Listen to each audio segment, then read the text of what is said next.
नमस्कार दोस्तों, वर्धमान एस्ट्रोलॉजी में आप सबका हार्दिक स्वागत है। जैसा कि आप सब जानते हैं कि 16 मई 2020 से गुरु वक्री होने जा रहे हैं और ये 13 सितंबर 2020 तक यानी करीब 121 दिन तक वक्री रहेंगे और 121 दिन बाद 13 सितंबर 2020 को गुरु मार्गी हो जाएंगे।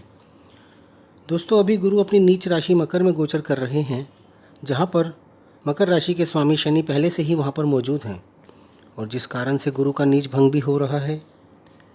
गुरु 16 मई से 13 सितंबर तक अपनी वक्री अवस्था में रहेंगे, जिसमें 30 जून तक वो मकर राशि में रहेंगे, जहां पर वो अपनी नीच अवस्था में होंगे।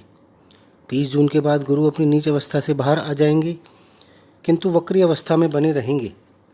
बृहस्पति सबसे ज़्यादा शुभ ग्रह माने जाते हैं। हमारे जीवन के सभी शुभ कार्य हम गुरु से ही देखते हैं। सबसे पहले हम गुरु की प्लेसमेंट ही देखते हैं कि जातक की कुंडली में गुरु कौन से भाव में गोचर कर रहे हैं और जिस भाव में गोचर कर रहे हैं वह भाव शुभ है या अशुभ है। शादी विवाह का मुहूर्त निकलवाने में भी सबसे पहले हम गुरु की प्लेसमेंट ही देखते हैं। जिन लोगों की कुंडली में गुरु शुभ स्थिति में होते हैं या जिन पर गुरु की कृपा होती है, उनकी कुंडली में कई दोषों का प्रभाव अपने आप ही निष्फल हो जाता है, चाहे उसका प्रभाव उसकी पर्सनल लाइफ पर हो या प्रोफेशनल लाइफ पर हो। अभी गुरु की जो स्थिति चल रही है उसके बहुत ही अजीब परिणाम हमें देखने को मिल रहे हैं, क्योंकि गुरु शनि के साथ युति में चल रहे हैं। शनि पापी ग्रह हैं और गुरु शुभ ग्रह हैं और गुरु इस समय शनि की राशि में शनि के साथ मौजूद हैं और शनि भी अपनी राशि में होने के कारण बहुत ही ज़्यादा पावरफुल हैं। शनि के पास 2 राशियां हैं, मकर राशि और कुंभ राशि, और गुरु के पास भी 2 राशियां हैं, धनु राशि और मीन राशि। यानी हर कुंडली में शनि व गुरु की युति का 4 भावों पर असर देखने को मिल रहा है। और 23 सितंबर 2020 तक तो राहु भी अपनी उच्च राशि मिथुन में ही रहेंगे। ज्योतिष के अनुसार देश में इस समय चल रही महामारी का कारण भी राहु को ही माना जा रहा है और इस समय राहु अपनी उच्च अवस्था में भी चल रहे हैं। दोस्तों, बृहस्पति मुख्यतः धन, ज्ञान व संतान के कारक माने जाते हैं और बृहस्पति को हम धर्म गुरु भी मानते हैं। गुरु के पास 3 नक्षत्रों के स्वामित्व हैं, पुनर्वसु, विशाखा और पूर्वा भाद्रपद। आपको गुरु के इस वक्री काल में कोई भी नया कार्य शुरू नहीं करना चाहिए।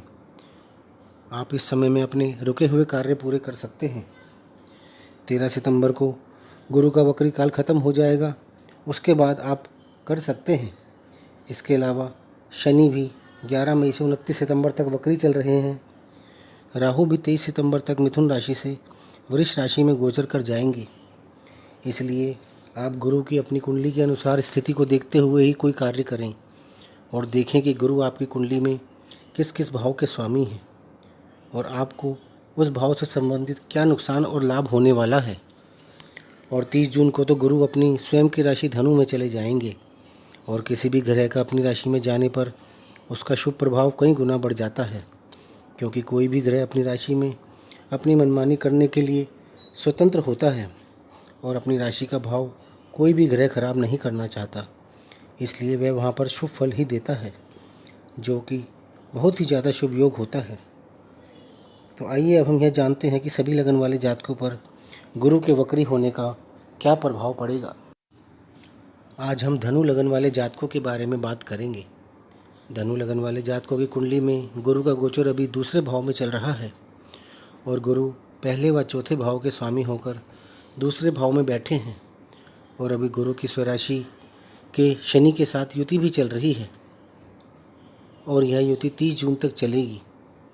गुरु यहाँ पर लगन के स्वामी होकर दूसरे भाव में गोचर कर रहे हैं, जो कि धन और वाणी का भाव है। आपके पास धन की कमी नहीं होगी और आप धन के लिए बहुत मेहनत भी करेंगे। आप इस समय अपनी बोल कर भी धन कमा सकते हैं। एक अच्छे सेल्समैन भी आप हो सकते हैं। बोलने में बहुत आप एक्सपर्ट होंगे। परिवार में आपके कोई उत्सव भी हो सकता है। कई तरह के व्यंजन खाने का भी मौका इस समय में आपको मिलेगा। गुरु आपकी कुंडली में चौथे भाव के भी स्वामी हैं और द्वितीय भाव में स्थित हैं। आपको इस समय में सभी सुख साधन उपलब्ध रहेंगे। देश की स्थिति देखते हुए हम ये भी कह सकते हैं कि आपको किसी चीज़ की कमी नहीं रहेगी। आपके कुटुंब से भी आपको पूरा सहयोग प्राप्त रहता रहेगा। उनसे भी आपको धन प्राप्ति हो सकती है। आपको इस समय में ज़्यादा कर्म भी नहीं करना पड़ेगा और फिर भी आपको सभी सुख साधनों की प्राप्ति होगी।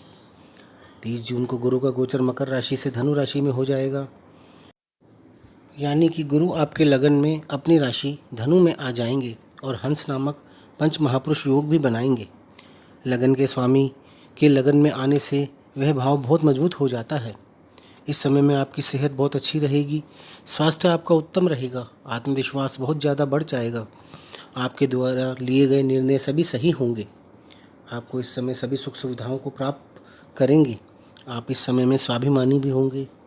हर कार्य को आप बहुत ही समझदारी से करेंगे और अपनी मेहनत से बहुत उन्नति भी करेंगे।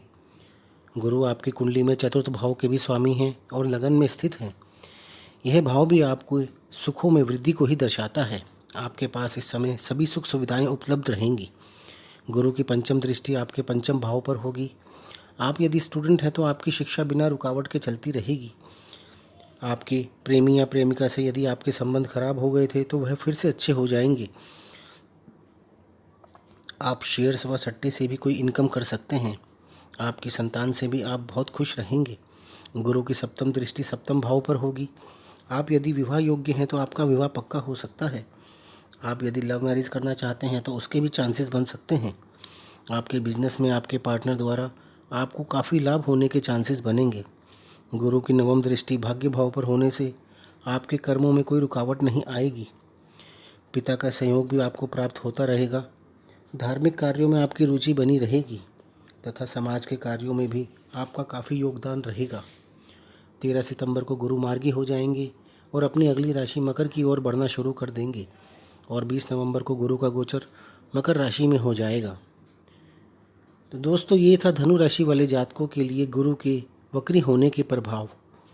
आपको यदि हमारा वीडियो पसंद आए तो इसे लाइक अवश्य करें और हमारे चैनल को सब्सक्राइब भी करें। धन्यवाद।